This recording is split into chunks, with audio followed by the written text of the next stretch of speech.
Ya lo tienes aquí. ¿Dónde está el pulsador? Ahí.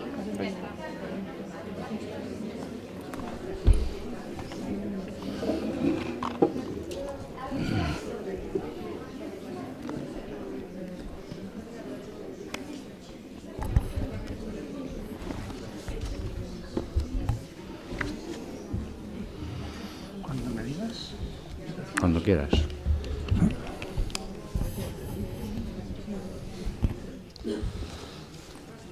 Buenas tardes y bienvenidos en este primer día que inauguramos oficialmente nuestros ciclos de conferencias aquí en Acción Social Católica. El 16 de abril de 1991, en una conferencia en el Museo Camón Aznar, con motivo del centenario de la Rerum Novarum. Y con ese motivo vinieron a escuchar la conferencia algunos miembros de la Fundación de Acción Social y se decidió organizar unos ciclos de conferencias siguiendo una tradición centenaria que Acción Social había iniciado con la publicación de la encíclica Rerum Novarum de León XIII en 1891. Entonces, a raíz de la publicación de la Rerum Novarum, un grupo de personas inquietas aquí en Zaragoza quisieron entonces moverse siguiendo las indicaciones de esta encíclica, que era por una parte una invitación a los cristianos al compromiso social y político, pero que en síntesis venía a recordarnos que no podemos ser cristianos, quienes lo seamos, no podemos serlo sin una preocupación eficiente e inteligente de la situación en la que se encuentran nuestros hermanos más necesitados. Y que nuestro compromiso, a partir de la Ilustración, tenía que ser un compromiso, por lo tanto, que tuviera en cuenta la complejidad de la sociedad moderna. Ya no es una sociedad como la inicialmente cristiana, sino que es una sociedad con toda la complejidad que a partir de la Ilustración, la revolución política, la revolución industrial, pues tiene. Y si Acción Social Católica comenzó su compromiso social con acciones, con ayudas, pero también con la preocupación de la formación de los cristianos, pues también a partir de la publicación de la Centesimus Annus en su centenario, pues también Acción Social Católica quiso renovar ese compromiso de formación de los creyentes y los no creyentes que quisieran en el diálogo con la cultura moderna, en el diálogo con la ciencia, en el diálogo con las instituciones y estructuras de nuestro tiempo y en la complejidad de un mundo que se va renovando continuamente y de qué manera.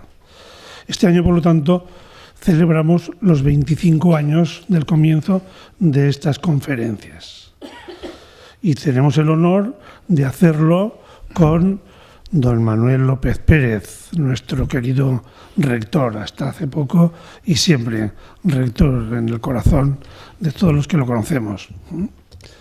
Él tiene muy claro también ese sentido de compromiso suyo que desde la fe le lleva al diálogo y a tratar de construir puentes entre estos mundos tan distintos que han querido ser autónomos unos de otros, pero que nos vamos dando cuenta cada día más de la imposible autonomía, de que dentro de una cierta autonomía todos tenemos necesidad de relacionarnos unos con otros, la cultura, la ciencia, la filosofía, la teología, la fe como experiencia, la ciencia en sus distintas maneras de manifestarse y de actuar, y todos vamos cada día descubriendo la necesidad que tenemos unos de otros.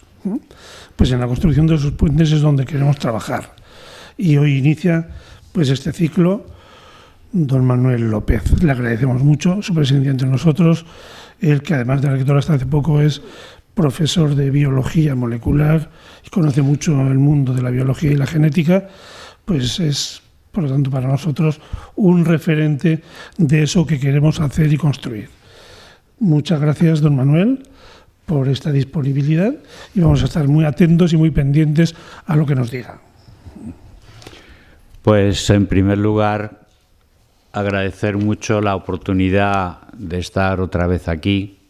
Cuando entraba recordaba que no hace mucho, creo que hará 1 año y medio o un par de años como mucho, que hablé en este mismo aula, y parte de lo que voy a decir, desde luego el comienzo, es igual a lo que comenté entonces como entrada. Pero bueno, hay cuestiones muy diferentes. En segundo lugar, quiero decir que pido disculpas, porque yo no he estudiado filosofía, no he estudiado teología, y por consiguiente voy a tocar temas que entiendo que pueden tener algo que ver con ambas. Pido disculpas si no soy riguroso en los términos, pido disculpas si hago alguna utilización de algún término incorrecto, pero desde luego lo hago con la confianza que tengo con vosotros y con la confianza de que entendáis de que lo que estoy expresando son experiencias personales, de manera que de antemano que la pongáis en paréntesis de la corrección filosófica o teológica. No es que quiera hacer una reflexión no teológica o no filosófica, sino que no sé hacerla, Pero creo que se me seguirá bien, y también creo que en el fondo todos me entenderéis que es correcta mi reflexión y que quiere ser correcta. Cuando hablaba aquí otra vez, empecé hablando de lo mismo, de la escalera de Jacob. La escalera de Jacob es un sueño de Jacob, que ve una escalera que va del cielo a la tierra en ese sueño, y que ve cómo hay ángeles que suben y bajan, ¿no? Es un símbolo muy bonito de la conexión de cielo y tierra, o de lo que puede ser el fondo de esto, ¿no? Que es la conexión de Dios y ciencia. Ciencia entendida, como luego comentaremos, la materia y la energía de la realidad, es decir, el análisis de la realidad desde un punto de vista estrictamente de materia o de energía o de sus muchas consecuencias, ¿no? Y cómo se puede hacer este camino de arriba a abajo y de abajo a arriba. Y ese camino es un camino bonito, ¿no? Allí lo pone en ese texto que veis al final, lo pone como temible. ¿Qué temible es este lugar? Temible debéis entenderlo como qué impresionante es este lugar, qué importante es este lugar.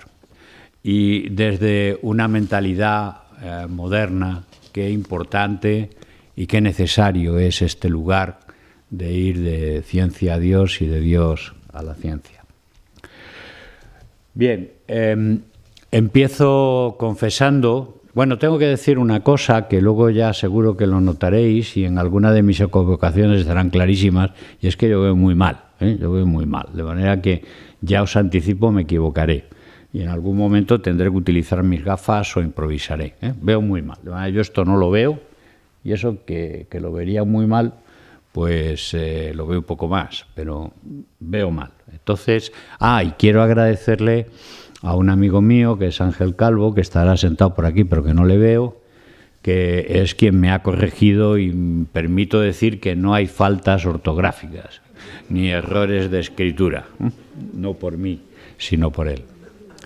Lo primero que tengo que hacer en esta primera confesión es que hago ante vosotros, es que yo no tengo conflicto entre ciencia y fe, no tengo conflicto de lo que es una visión del mundo a la que me ha ayudado muchísimo la ciencia, que me ha ayudado a entender el mundo, pues creo que con mucha capacidad de poderlo ver interactuando en la integración, como se puede hacer desde una mentalidad biológica hoy, y que sin embargo esta concepción del mundo que me hace entender lo que es mi vida y lo que es la vida de todos los hombres y lo que es la existencia de este planeta, de lo que nos pasa, pues toda esta concepción se ha compadecido siempre muy bien con un concepto de Dios como explicación de esta vida que tenemos aquí todos juntos, ¿no? No he tenido ese problema, afortunadamente, ni cuando era absolutamente una persona que iniciaba en la ciencia o en la fe, ahora que soy un simple aprendiz de ciencia y de fe, pero que lo tengo pues con los años un pelín más maduro. Nunca he tenido conflicto, siempre han estado las dos juntas y me ha permitido tener una visión integrada de la realidad y de Dios de una manera que me ha satisfecho y que me hace sentirme bien conmigo, con el mundo y con la sociedad. Bien, pues para poder profundizar en esto he dividido mi charla en origen, evolución y sentido. Y veréis que, aparte de utilizarlo como guión, pues es que en el camino de estas reflexiones todo esto va de la mano, ¿no? Todo esto va de la mano. Y claro, hablando del origen, pues he preferido hacerlo pues también desde una visión personal, que algunos me habréis oído, y que la expreso porque yo no voy a entrar en detalles técnicos, no voy a hablar de ciencia en sentido estricto, sino que voy a hablar del conocimiento científico, ¿no? Y entonces la expreso de esta manera, como la expreso ante mí mismo, y es pues que somos hijos de las estrellas, somos ciertamente hijos de las estrellas, somos ciertamente hijos de una realidad que sucede en nuestro planeta que se llama vida, somos hijos de la vida, de otra realidad cada vez más sorprendente, y es que hay una especie humana, una especie superviviente, porque ha habido otras especies humanas que no han sobrevivido, pero tenemos una especie superviviente, a la que llamamos hombre moderno. Somos hijos de esos hombres. Y luego, últimamente, podíamos añadir una cuestión también muy impresionante en el conocimiento actual, y es que nuestro entorno condiciona lo que somos.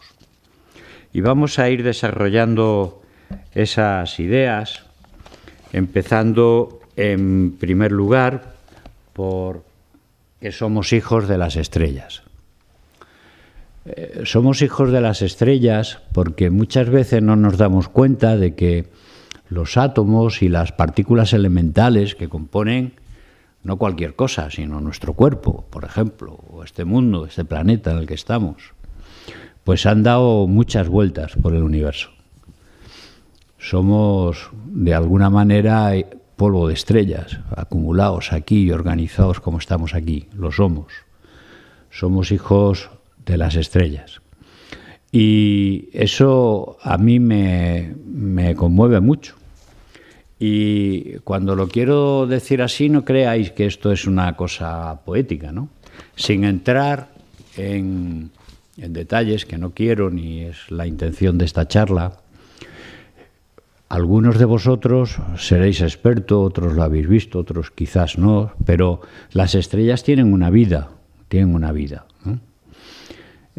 Surgen estrellas del polvo cósmico, surgen más pequeñas, luego se van haciendo más grandes, luego esas estrellas tan grandes pues pueden convertirse, no seguiremos este camino, el de los agujeros negros, pero pueden dar lugar a supernovas, que son estrellas que están explotando, y de ahí se forma polvo cósmico, de donde volverá a surgir otra estrella.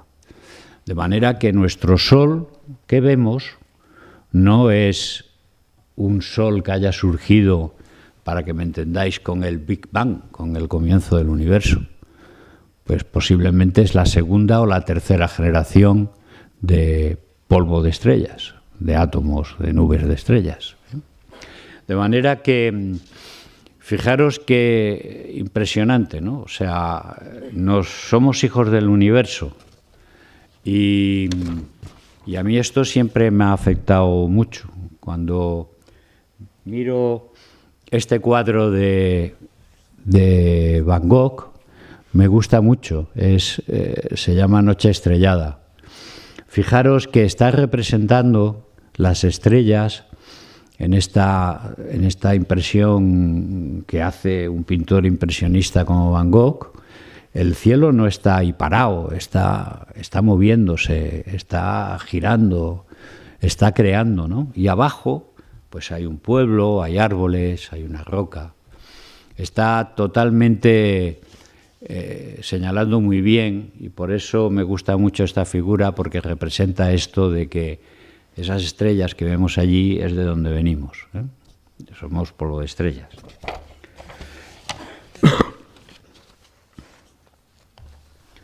Somos hijos de la vida. En nuestro planeta hay vida. Yo estoy seguro que con un poco de suerte veré evidencias de que hay vida en otros planetas, o ha habido vida.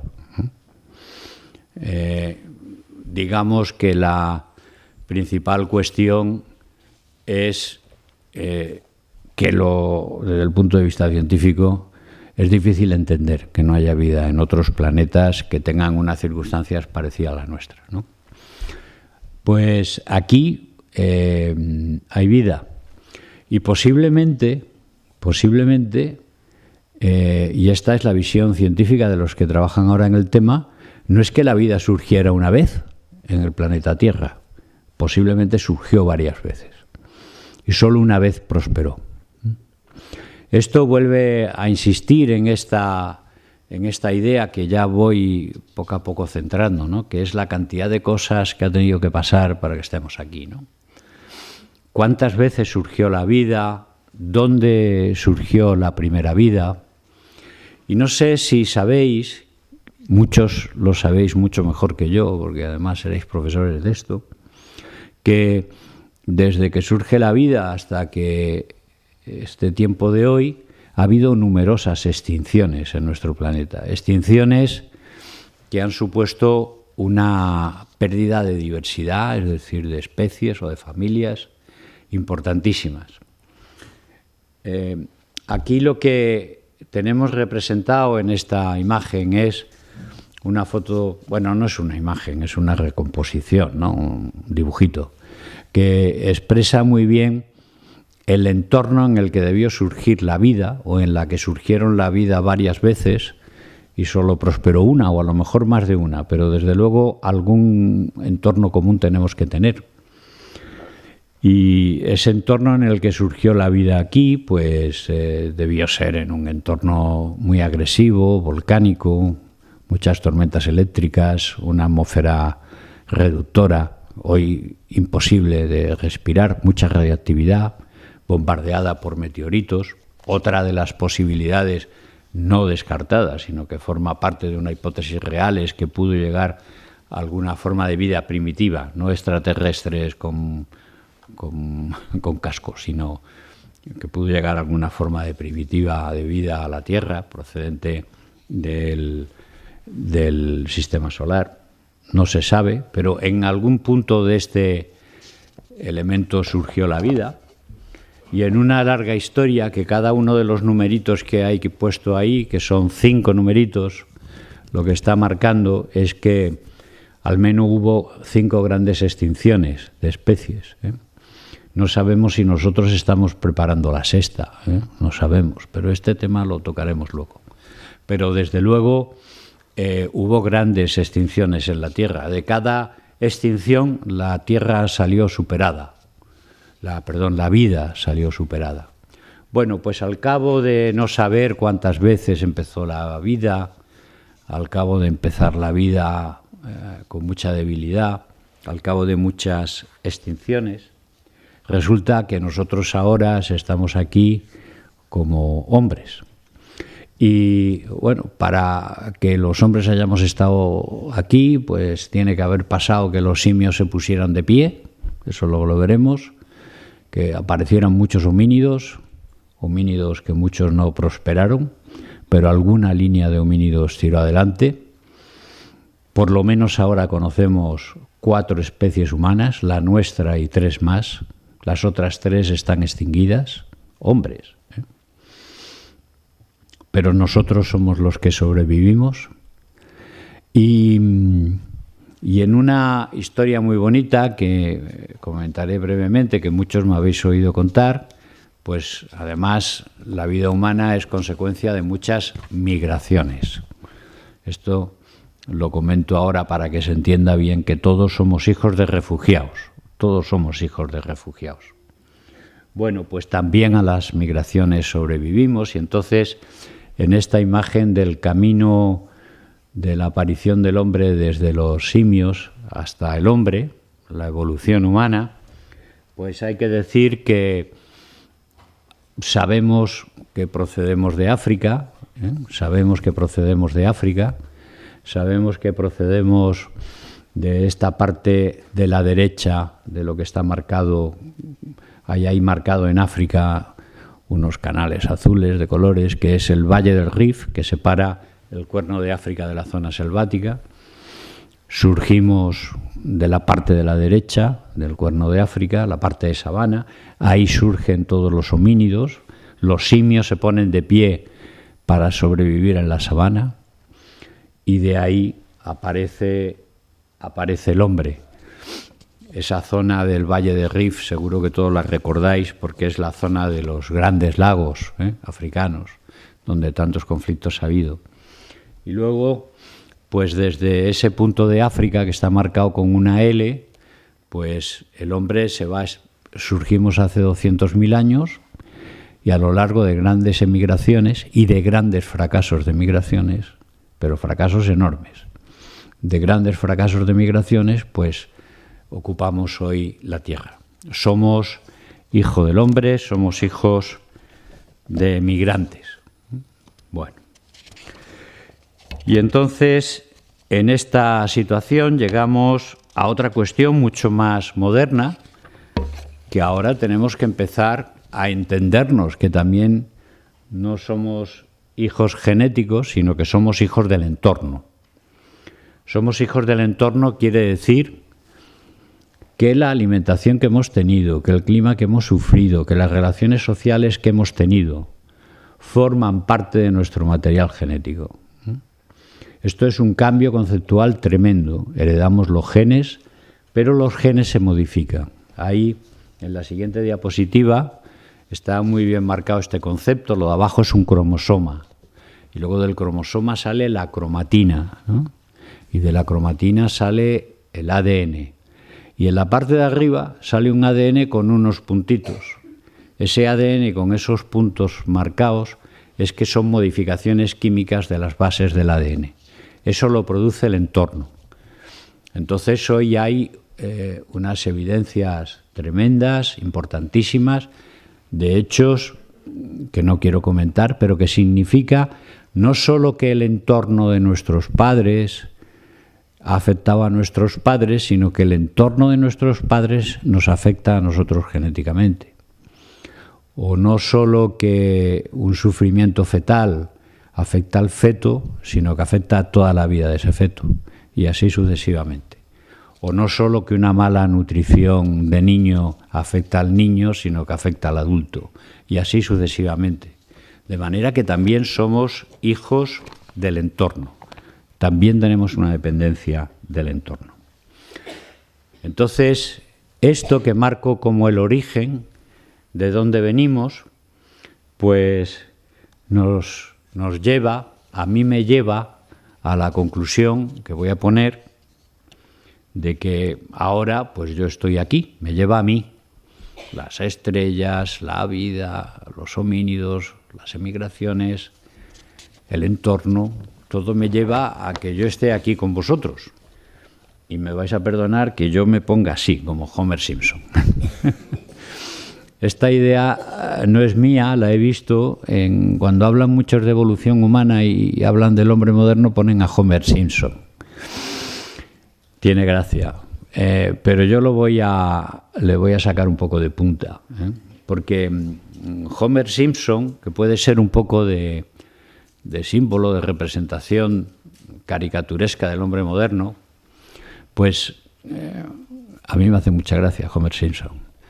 Es un hombre extraordinariamente vulnerable. Es un hombre, por ejemplo, dependiente absolutamente del entorno, ¿no? De la comida, de la televisión, de la comodidad, ¿no? Tiene cariño a su familia, pero es un hombre muy vulnerable, es un hombre muy dependiente, es un hombre débil. Y esta reflexión para mí marca mucho pues todo este camino entre el pensamiento científico y la fe, y es que somos débiles, somos vulnerables. Nos creemos frecuentemente que somos extraordinariamente terribles, pero somos débiles, ¿no? De vez en cuando iré metiendo algún salmo o alguna cita, porque expresa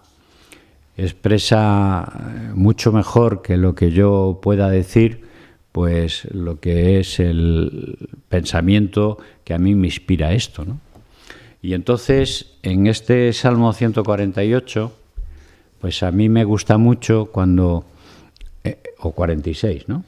46. Bueno, como lo veis, pues no os equivocáis, me equivoco yo. Bien, 146. Pues empieza 3 ideas, pero que son muy bonitas, ¿no? Primero, que el Señor lleva cuenta de las estrellas y a cada una las llama por su nombre, ¿no?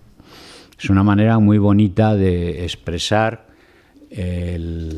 la identificación del Señor con su universo. Lleva cuenta de las estrellas y las llama por su nombre, ¿verdad? Y entonces surge pues un sentimiento de decirle qué grande eres alguien que merece la pena. Y cuando estamos así, acaba diciendo: el Señor sostiene a los humildes. El Señor sostiene a los humildes. A mí me parece que es imposible que exprese mejor lo que acabo de narrar en este tiempo, ¿no? Y es que ese sentimiento de integrarte en un universo como es, y que eres hombre, es un sentimiento de humildad. Y entonces el Señor sostiene a los humildes y trata mal a los malvados. Malvados son los no humildes, ¿eh? Y una cosa que a mí siempre me escandaliza mucho, que es a los explotadores de los humildes. Entonces el concepto este de humildad, de debilidad, y visto desde la fe, es un sentimiento de identificación con el humilde. Porque tenemos que ser humildes. Estamos aquí, digamos coloquialmente, que de casualidad, ¿no? Bien. Pues este es el origen. Vamos a hablar un poco de la evolución, y aquí nos podemos complicar un poco la vida, ¿eh? Bueno, primero, lo que yo he hablado es de evolución, ¿eh? Todo lo que he comentado hasta aquí es origen tras origen, origen del universo, origen de la vida, origen del hombre, origen de nuestro entorno. Todo es origen tras origen. Y esto es lo que hemos hablado aquí, ¿eh? Todo lo que hemos visto en realidad es origen y evolución. Y esto me gustaría de nuevo hacer un paréntesis y ahora hablar del Génesis, para decir lo bien narrado que está el Génesis desde el punto de vista evolutivo. Dejadme que os cuente una anécdota. Hace hace ya unos cuantos años estaba hablando del mismo tema, pero de una manera mucho más sencilla, pues con una audiencia así de gente, y cuando acaba, una persona que conocía mucho, muy amigo mío, un poquito mayor que yo, me dice: lo siento, Manolo, yo creo que el mundo fue creado en 7 días. Y le dije: pues mira, primero, si tú me dices, yo creo que el mundo fue creado en 7 días, pues lo primero que tengo que decir es que te respeto profundamente. Nada que añadir. Contra una creencia no tengo nada que añadir, como nadie tiene que añadir nada ante la mía. No puedo más que decir que te respeto. Pero quiero decirte una cosa: si lees el Génesis desde una visión moderna, ganarás un montón de perspectiva y de belleza en el Génesis. Lo entenderás mucho mejor. Y eso es lo que quiero decir aquí, ¿no? En este comienzo del Génesis dice que Dios primero hace los cielos y la tierra. Hace los cielos y la tierra y vio que era bueno. Está comprometido con la creación. Vio que era bueno. Y además el Espíritu de Dios flotaba sobre las aguas. Estaba inspirando aquello. Y además no era más que un día. Hay 7 días, uno detrás de otro. Es decir, el mundo no aparece de golpe en el Génesis. El mundo aparece en 7 días y es un proceso. El Génesis es un proceso creador, inspirado, comprometido con Dios. Y yo creo que es muy bello porque desde el principio los que escribieron el Génesis no sabían nada de estas cosas, pero lo contaron muy bien, ¿no? Pero sí que empieza a haber algún problemilla, que lo he representado aquí con esta magnífica imagen, pintura de Miguel Ángel, en que representa la creación del hombre por Dios. Es muy bonita, ¿no? Porque Dios se está entregando al hombre, lo crea a imagen y semejanza suya, ¿no? Y Dios, el hombre está pendiente de Dios, ¿no? Desde una imagen de este tipo, desde nuestra concepción judeocristiana, queremos ver al hombre como fin de la creación. Es un objetivo de la evolución. Eso no se puede decir desde ciencia. Desde la ciencia, el hombre está aquí o podía no haber estado. Y esto seguiría siendo el planeta Tierra y podía haber vida o no. Pero no es un objetivo, es un camino en el que está produciéndose pues la marcha del universo. Entonces, desde el punto de vista científico, no se puede ver al hombre como un objetivo. Forma parte de la evolución, como el conejo, la piedra y el último asteroide.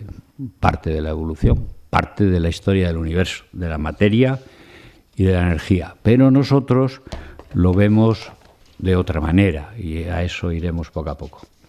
Desde luego, la evolución desde el punto de vista biológico no es más que origen tras origen, tras origen, tras origen, tras origen. No tiene un objetivo ni surge un porqué, no hay un porqué ni hay un para qué, hay un proceso. Bien, luego volveré a insistir de esto. Pero yo, desde mi experiencia religiosa, y aquí en las charlas estas, un día oí una idea, que bueno, la conocía porque la había leído, pero no le había hecho mucho caso, pero que a mí me ha llenado muchísimo, que es una idea un poco complicada, que es la de la kenosis. ¿Sabéis lo que es la kenosis alguno? Bueno, los que lo saben se lo callan y los que no, pues también. Kenosis. Kenosis es... tengo que decir una cosa, menos las cosas que pongo mía, lo demás tengo que decir que está sacado de la gran enciclopedia global. ¿Sabéis cuál es la gran enciclopedia global? Wikipedia. Bueno, pues está todo sacado de Wikipedia. Kenosis también está sacado de Wikipedia. Lo digo porque si queréis ver cualquiera de estos términos, entráis en Internet y que sepáis que yo lo he copiado de Wikipedia. Bueno, pues kenosis. que para intentarlo explicar de alguna manera, para que se vayamos ya situándonos, significa vaciamiento, desapego, desapego iría muy bien, o anonadamiento, que también se utiliza mucho, pero que no es una palabra normal. La palabra más normal sería desapego. A mí la que me gusta más es vaciamiento. Luego enseguida me entenderéis los que tengáis menos conciencia de esto. Kenosis es una palabreja que surge en Filipenses 2 y que lo que dice es que Dios, en su entrega a los hombres, se vacía de sí mismo, ¿no? Y entonces quiere hacerse hombre, quiere hacerse siervo, quiere hacerse débil. Ese es el concepto de kenosis. Desde el punto de vista de lo que puede suponer la kenosis para entender qué pinta Dios en la evolución o qué pinta Dios en esta historia, cómo poder entenderle de una manera que lo podamos comprender, integrar en nuestra conciencia, como he dicho alguna vez, pues me voy a permitir poner unos ejemplos humanos que creo que me entenderéis muy bien. También aquí, en una de estas conferencias, oí que la idea de kenosis es como si el mar, Dios, quisiera que la tierra tuviera vida, tendría que retirarse de la tierra para que la tierra tuviera vida. Pero para que la tierra tuviera vida, tendría que cuidarla con la lluvia, con las humedades. Por eso he puesto el mar. Pero voy a poner otras figuras muchas más humanas que todos me entenderéis. Y es kenosis es el amor de padre y madre. El amor de padre y madre que lo que hace es retirarse para que el hijo crezca. Retirarse. Y eso forma parte de la paternidad y de la maternidad. Dejar crecer. Dejar crecer. Acompañar al crecer. Inspirar al crecer. Pero el que crece es el otro. El que crece es el otro. El que trabaja es el otro. Pues eso es kenosis. Kenosis es libertad. Libertad. ¿Cómo puede existir libertad nuestra si alguien nos está protegiendo paternalistamente? Si alguien nos está diciendo lo que tenemos que hacer, no existe libertad, ¿no? Entonces, la posición madura del ser es una posición de libertad y autonomía que el que más te quiere, más tiene que respetarla. Eso es kenosis. De manera que mi visión de este tema, desde el punto de vista de la evolución, todo esto que estoy diciendo puede traducirse a ideas filosóficas, pero no voy a caer en esa tontería porque me equivocaré, pero es que la evolución es el resultado de una acción inspiradora, creadora de Dios, en que Dios deja que la criatura, utilizando términos teológicos, que lo creado, que el universo, actúe con su autonomía. Actúe con su autonomía. Autonomía que en el caso del hombre significa autonomía y libertad. Y que no podemos creer que nosotros somos los únicos seres, lo único que existe en el universo que no tiene una autonomía. El universo tiene una autonomía. Y entonces esa autonomía la entiendo como kenosis de Dios. Y entonces, ahora vamos a pegar un salto porque enseguida vamos a entrar ya en un conflicto. Claro, todo esto está muy bien, pero claro, ahora, ¿en qué punto nos encontramos? Tenemos una especie que biológicamente se acepta perfectamente que la especie humana tiene una singularidad. La especie humana nadie puede discutir, ni la discute porque es así, que ahora la especie humana es autora de su propia evolución. Nunca ha habido una especie biológica que pueda ser autora de su propia evolución. Nosotros somos autores de nuestra propia evolución. No únicos autores, porque tenemos un montón de factores externos que nos condicionan, afortunadamente. Pero desde luego somos autores de nuestra propia evolución. Haremos, en esa autonomía y en esa libertad que nos corresponde como especie, haremos de nuestro futuro lo que queramos, con la responsabilidad que sugiere esto. Y claro, esto ya nos empieza a apuntar que cuando uno empieza a reflexionar desde un punto de vista consciente, y ahora entraremos más en lo de consciente, pues enseguida nos planteamos, los que estamos aquí todos nos planteamos, sí, pero ¿a dónde vamos? ¿Cuál es nuestro sentido aquí? ¿Por qué estamos? ¿Para qué estamos? Esta frase tan preciosa de Teilhard está indicando ya esto, y es: nosotros somos colaboradores. Si creemos en una acción, en un origen inspirado, creado por Dios, acompañado por Dios, pues nosotros ahora somos colaboradores en esa creación. Muy precioso. Y aparte de la belleza de la idea, pues un recuerdo a Teilhard de Chardin, que hubiera compartido, no, yo comparto, yo estoy inspirado en Teilhard de Chardin. Moderno, porque Teilhard de Chardin no sabía lo que era el ADN, no existía, no se había descubierto. Vamos a hablar del sentido, y ahora vamos a entrar en algún concepto más complicadico, pero yo creo que se va a entender. Creo que entre Pepe Alegre y mi amigo Ángel, pues me hicieron llevar un libro de Andrés Moya. Andrés Moya es un fantástico científico español, es genetista, es Premio Nacional de Genética, uno de los mejores genetistas españoles. Pero tiene la circunstancia de que es doctor en biología, es catedrático de genética, pero es doctor en filosofía y le gusta mucho la filosofía y le gusta mucho la filosofía de la ciencia.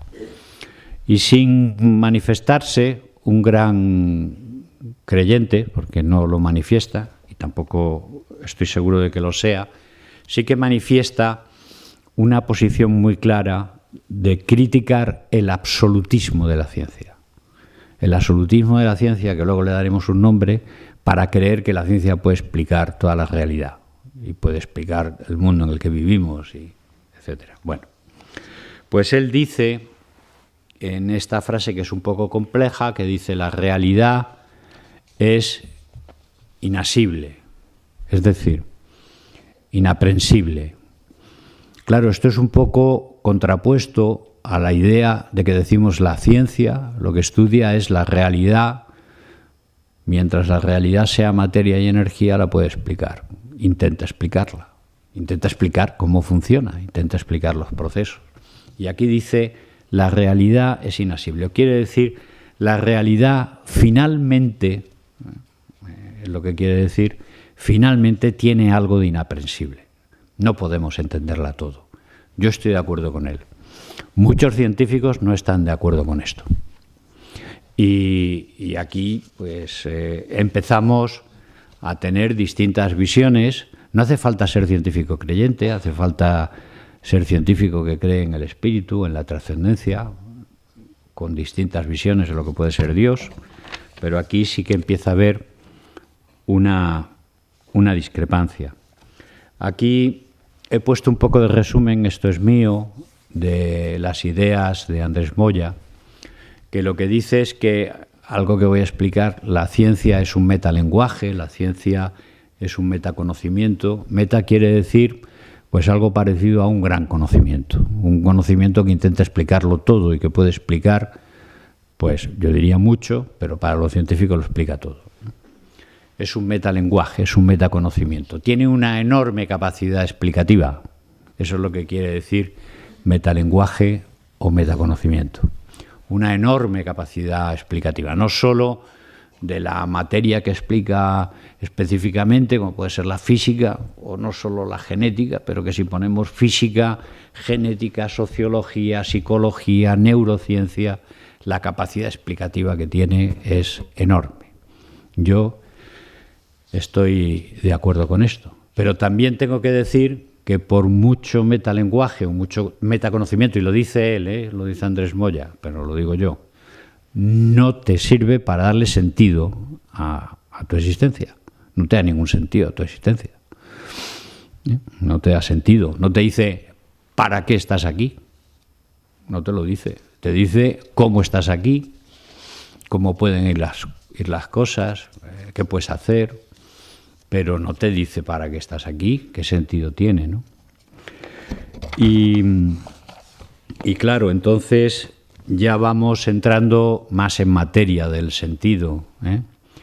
Me gusta mucho esta explicación de Albert Einstein, que voy a intentar explicar, cuando habla del positivismo, ¿eh?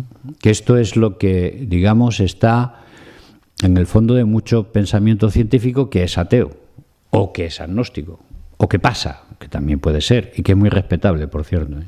Porque tiene una gran potencia y mucho fondo. Pero el positivismo quiere decir lo que yo no puedo observar, lo que yo no puedo estudiar en la observación, no existe. No existe. Es decir, si yo no puedo ver el futuro, el sentido, pues es que el sentido no existe. ¿De acuerdo? O mucho más, que es que yo esto lo he discutido con científicos y que les parece, algunos me entienden a la primera, otros me lo niegan. Yo digo, la observación que se hace de la realidad es una observación que se hace por un hombre, con la mentalidad, el pensamiento y la capacidad de observación del hombre. Con lo cual, si uno dice que lo que yo no observo no existe, lo que quiero decir es que yo tengo el 100% de capacidad de observación, el 100% de capacidad de razonamiento, el 100% de mente. Bueno, mire usted, muy pretencioso, ¿no? Llevamos aquí 200.000 años, yo no sé qué va a pasar dentro de 1.000.000 de años, o sea, muy pretencioso. Decir que estamos en el tope, ¿eh? Lo que nosotros no entendemos o no sabemos estudiar no existe. Pues Einstein dice que eso es un absurdo, ¿eh? Que no puedes definir exactamente lo que estoy diciendo yo, pero con el argumento al revés. Si solo lo que observo es lo que existe, pues entonces estoy diciendo que lo que no observo es lo que no existe, y eso es una asunción que no tiene por qué ser cierta. Eso dice Einstein, es decir, no es positivista. Luego veremos cómo no lo es. Bueno, pues el Salmo 8 me parece muy bonito. Fijaros que lo puse aquí intuitivamente, pero encaja perfectamente, ¿no? El Salmo 8 dice, empieza hablando de Dios, ¿no? Qué grande es Dios y tal, pero ¿cómo has hecho a una cosa como el hombre tan importante como los ángeles? ¿Cómo nos has dado tanta importancia? ¿Eh? Es decir, fijaros qué reflexión tan interesante. ¿Cómo nos has dado tanta importancia? Tanta importancia que nos has llenado de dignidad y nos has llenado de mando, ¿eh? De especie con capacidad de ser autora de nosotros mismos y con mando sobre las otras especies, ¿eh? Qué grande eres, qué grande eres. Entonces aquí enseguida se ve que le está dando sentido al ser humano y a lo que puede ser, porque el sentido es el mismo Dios, ¿no? Y esto nos vamos aproximando ya al final, y aquí está un poco resumido lo que yo quisiera decir de lo que yo pienso, ¿no? Y es que, para mí, ¿qué es Dios? Pues para mí Dios es el amor que existe en la realidad, el amor que existe en la realidad. En la realidad existe una enorme cantidad de amor, ¿no? No solo amor humano, sino amor, cooperación. Si uno analiza la evolución, pero qué fantástico, ¿no? La cantidad de cooperación que ha habido entre todo el universo para poder hacer que nosotros estemos aquí. Ya le estoy dando sentido a eso, ¿no? Bueno, pues el amor, el bien, lo bueno, lo malo, la justicia, la belleza, todo eso es Dios. Pero también Dios es nuestra libertad, es nuestra autonomía. Eso también es Dios. Y entonces esto es perfectamente integrable, se entiende muy bien, convive muy bien con la realidad que conocemos y ojalá conozcamos más. Y con esto acabo esta reflexión diciendo, es que la realidad es la mejor forma que tenemos de entender a Dios. Es decir, la manera en que Dios se expresa de una manera más razonable, si yo creo que el mundo es origen y sentido de Dios, pues lo que yo puedo entender mejor es la realidad, ¿no? Entonces, este pensamiento que me parece profundamente cristiano, ¿no? Y es que entiendo que en esa realidad de cada hombre, de cada mujer, de nuestro entorno, del planeta, del universo, de la justicia, del amor, del sostenimiento de la debilidad, todo esto es la manera razonable que nos dice Dios, por aquí vamos, ¿no? Me gustaría acabar con una contraposición que va muy directamente... no, aquí hay otro tema que tampoco he querido evitar. A mí no me produce ningún problema, pero hay muchas personas y hay muchos científicos y pensadores que tienen un problema con la existencia del mal, Es decir, ¿qué sentido tiene que exista el mal, ¿no? Yo no sé explicar por qué existe el mal, pero lo que sí sé es que el mal, el dolor y el sufrimiento es un coste de la libertad y de la autonomía. Es decir, lo que nosotros quisiéramos ser felices sin libertad, cuando queremos suprimir el mal o el dolor. Bueno, pues yo quiero ser libre. Yo quiero ser libre. Pues ante esto me gustaría comentar un poco con 2 párrafos la dialéctica entre que se mueve hoy el mundo científico. Una dialéctica representada en 2 autores. Uno es Richard Dawkins, que seguro que habéis leído algo de él, o es un gran escritor, muy divulgador, sobre todo que viene del área de la biología y que pertenece a este sentido de los que son científicos que son ateos, y que son ateos, todo mi respeto, a lo que voy a decir ahora, no a que sean ateos, que por supuesto yo me encuentro muy cerca de ateos, pero que por supuesto en este caso además es un ateo un poco beligerante, ¿no? Es decir, yo defiendo la no existencia de Dios desde la ciencia, ¿no? Pues esta frase es una frase muy representativa, no me he equivocado, ¿no?, que dice lo siguiente: las respuestas que da la religión no sirven porque no son respuestas. Es decir, si él quiere preguntarse qué sentido tiene que estemos aquí y nosotros le damos el sentido de Dios y lo que hemos comentado antes, pues eso no es una respuesta, porque no es demostrable, no es positiva, no es científica, ¿vale? Entonces, dice, las respuestas que se da de la religión son erróneas, están equivocadas, ese no es el camino, si no son respuestas. Pero a mí me gusta mucho más lo que dice Einstein, que es una cosa que dice constantemente José Antonio Rojo, que está aquí, que le dije que cuando le mencionara que estábamos acabando, así que estamos acabando, una frase que dice Einstein. Einstein es creyente, es judío y es creyente, era creyente y siempre estuvo en esa posición. Yo tengo que decir que algunas cosas de Einstein,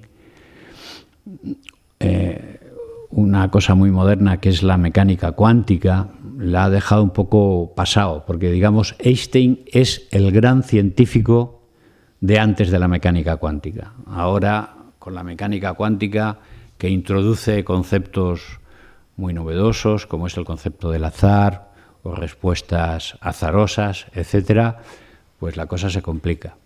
Pero independientemente de esto, Einstein estoy seguro que hoy seguiría siendo creyente. porque aquí lo refleja muy bien lo que él piensa, que dice, la mejor experiencia que podemos tener, un humano, es el misterio. Una respuesta radicalmente contraria de Richard Dawkins es, si las respuestas no me sirven, porque no están en lo que yo pienso, en mi manera racional, si la respuesta es el misterio, pues quédese usted con el misterio porque a mí no me interesa. Y Einstein dice que no hay experiencia más hermosa que el misterio. Y aquí acabo.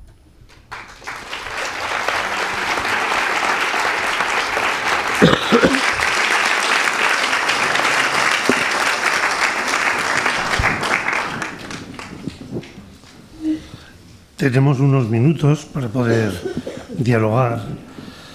Si alguien se levanta, puedo decir que ahí a la salida está el programa del ciclo siguiente que vamos a iniciar el día 8 de noviembre.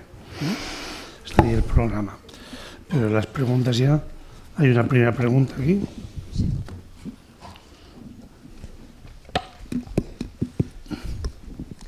Buenas tardes.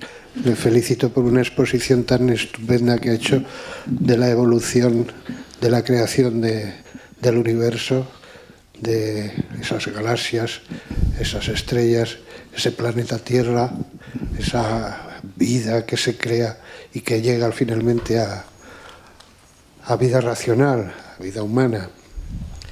Pero ¿qué hay en todo este proceso? ¿Hay determinismo o hay casuística? Yo estoy aquí porque por determinación o por casualidad. Un esperma que llegó a un óvulo en un momento determinado, ese soy yo. Pero un segundo antes o un segundo después, yo no sería yo, sería otro. Sí. ¿Es determinista el universo? A ver si...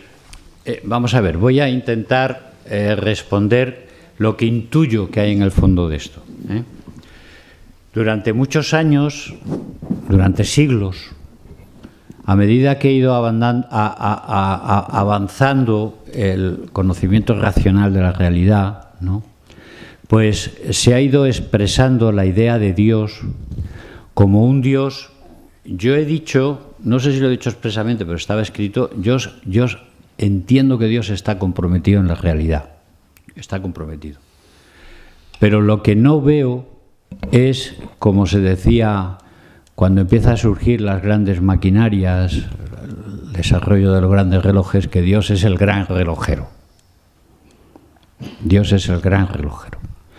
Ahora, si tuviéramos que explicar a Dios, Dios sería un magnífico ingeniero genético molecular. Y si un día profundizáramos más en el conocimiento parapsicológico, sería el gran parapsicólogo. Es decir, lo que no veo es un Dios que define qué espermatozoide va a fecundar a un ovocito, y pendiente del espermatozoide, con los que hay, ¿no? Pero bueno, él tiene capacidad de seguir todas las fecundaciones del mundo. Yo eso no lo veo. Si eso quiere decir que no soy determinista, pues tú le pones el apellido que quieras, pero yo no veo eso. Yo, basándome en el final, y es que yo no le puedo dar respuesta a todo, ni a esto ni a nada, pero yo desde luego creo que la realidad, que el mundo tiene una autonomía, y Dios está inspirando esa autonomía, pero no le veo interviniendo por dónde va el espermatozoide, sinceramente, no le veo.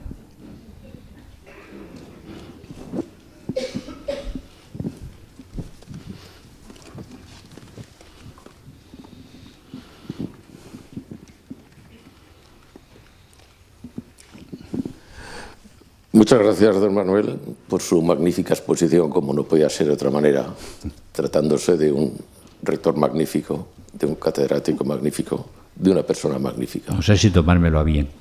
Bueno, pero lo lleva con mucha dignidad. Sí, eso sí. Bueno, pues yo creo que todos hemos disfrutado, yo al menos he disfrutado con esta exposición que ha comentado el que primero ha intervenido, sobre esta evolución, de la nada al todo, podríamos decir.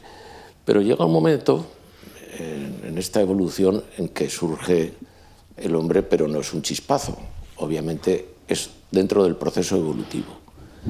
Yo tengo un criterio, pero que me gustaría completarlo con el suyo. Evolutivamente, ¿cuándo surge el ser humano? ¿Cuándo dejamos de ser prehomínidos para ser homínidos? ¿En qué nos diferenciamos? Muchas gracias. ¿Tú crees en la evolución? Entonces, ¿cómo me preguntas en qué momento? No hay un momento. ¿Un momento de tiempo? No, bueno, de tiempo, pues en los últimos 4 millones de años. ¿Y qué nos diferenciamos? A ver, posiblemente, para darte una respuesta, antes se hablaba del uso de instrumentos, los usos de instrumentos. Los usos de instrumentos están cada vez retrasándose más en la línea de los homínidos, cada vez más. De manera que decir el uso de un instrumento hace un hombre, pues no te sé decir. Ahora, lo que te puedo decir es que lo que se entiende hoy como especie humana, y esto cambia a lo largo del tiempo, es decir, que tampoco es un conocimiento totalmente definido, pero lo que se entiende hoy como como especie humana, que serían las 4 especies humanas, son las 4 más recientes, son por supuesto la nuestra, Homo sapiens, neandertal, un hombre reciente hallado en Asia que se llama Denisova, o este hombre pequeñito que apareció en la isla de Flores, que medía 1,5 metros, ¿no? Estas especies no tienen más allá probablemente de 250.000 o 300.000 años. Pero si decimos que el Homo erectus, del que procedemos, lo consideramos ya una especie humana, le hemos puesto género Homo, tendríamos que hablar de 1 millón de años. Pero, como estoy diciendo, yo atreverme a decir que especie humana en el concepto más parecido a lo que podemos entender hoy, que es que tengamos un volumen craneal suficientemente importante, que tengamos un buen uso instrumental, que sepamos vivir en grupos pequeños, con capacidad migratoria importante, pues hablaríamos como mucho de 300.000 años. Pero si le ponemos una fecha, hacemos lo peor que podemos hacer en evolución. Es que un proceso evolutivo es un proceso. Desde luego, lo que sí que está claro es que los monos tienen una capacidad intelectiva que no es como la nuestra. Los monos que viven hoy, como el chimpancé, que es el más estudiado, tiene una capacidad intelectiva, pero no es como la nuestra. Y que el uso de instrumentos es mucho más antiguo de lo que se pensaba. Pero, perdón si insisto, no me preocupan tanto las fechas, los años, los siglos. Me preocupa más cuando el hombre es consciente de que es hombre, cuando deja de ser irracional. Cuando único tenemos conciencia de eso es con el Homo sapiens, pero probablemente neandertal, que es el que está más estudiado antes de sapiens, también. ¿Y en base a qué características? Pues hombre, por ejemplo, rituales funerarios. Rituales funerarios que se han encontrado en neandertal. Es decir, la experiencia... yo no soy un experto en esto, pero una cierta experiencia religiosa, expresiva, artística, es lo que puede hoy marcar una cierta diferencia. Pero también marca una diferencia porque es en donde los paleontólogos encuentran evidencias. Pero claro, de Homo erectus no lo sabemos. O no saben, no sé nada. Gracias.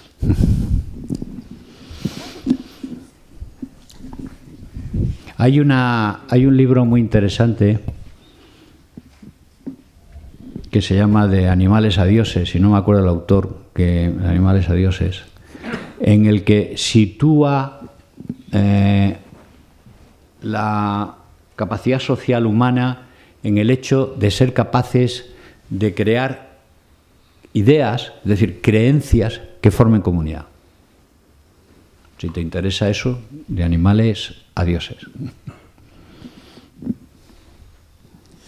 Con permiso, buenas tardes. Gracias, profesor. Muy bien. Incluso usted tiene muy buena prosodia y habla para los hipoacústicos, a los que oímos poco. Dice usted que Dios es amor, Dios es autonomía, Dios es todo. ¿No nos acerca eso un poco al panteísmo? No soy experto en eso, pero el panteísmo es que dice que todo es Dios, y yo no digo eso. Pero no soy experto en esta materia, pero entiendo que el panteísmo lo que dice es que todo es Dios. Te lo voy a expresar de una manera mucho más vivencial. Recuerdo no hace mucho a una persona que le oí decir: Dios habita en mí. A mí me gusta mucho eso. No sé expresártelo filosóficamente, pero que Dios habita en mí me gusta mucho. Pero yo no soy Dios. Dios habita en mí, se identifica conmigo, pero yo no soy Dios.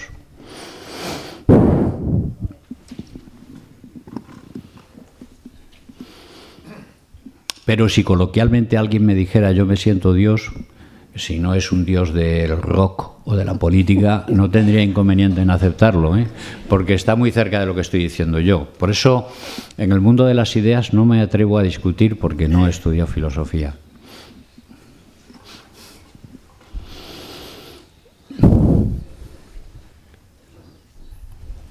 Ponemos entonces punto final, agradeciendo a don Manuel este rato tan bonito y tan encantador que ha sido, y anunciando que se cumplen 500 años de los sueños, de algunos sueños, que esta humanidad ya más evolucionada que el de Neandertal tuvo en algún momento de su historia.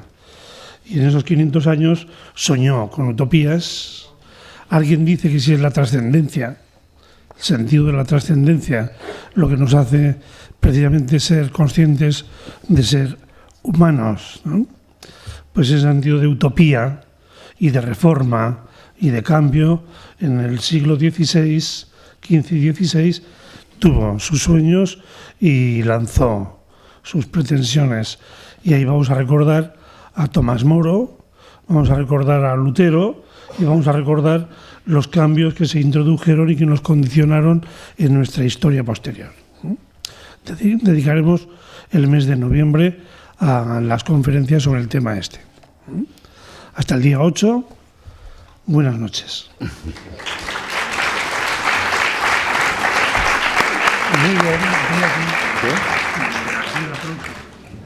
No, te lo he dado a ti. Bueno, se ha salido bien, ¿no? Sí, mira, viene don...